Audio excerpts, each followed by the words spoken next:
کیا تم نے کبھی وہ جنگ سنی ہے جس میں صرف چند صحابہ رضی اللہ تھے مگر ایمان ایسا تھا کہ پورا لشکر ہل گیا؟ یہ جنگ بدر تھی۔ مسلمان صرف 313 اور کفار 1000 سے زیادہ، ہتھیار کم مگر یقین بے مثال۔ نبی صلی اللہ علیہ وسلم نے ہاتھ اٹھائے دعا کی کہ اے اللہ، اگر آج یہ تھوڑا سا لشکر ہلاک ہو گیا تو پھر زمین پر تیرا نام لینے والا کوئی نہ بچے گا۔ پھر آسمان سے فرشتے اترے جنہیں خود صحابہ رضی اللہ نے دیکھا۔ حضرت ابن عباس رضی اللہ فرماتے ہیں، ہم سنتے تھے فرشتے کہہ رہے تھے اقدم ہیزوم، یعنی آگے بڑھ ہیزوم۔ یوں 313 نے ہزاروں پر فتح حاصل کی۔ یہ جنگ نہیں تھی، ایمان کی طاقت کا اعلان تھا۔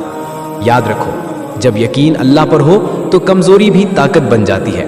اگر آپ کو یہ ایمان بڑھانے والی کہانی پسند آئی ہو تو ویڈیو کو لائک کریں، اپنی رائے کامنٹس میں ضرور لکھیں اور مزید ایسے ایمان افروز واقعات کے لیے سبسکرائب کرنا نہ بھولیں۔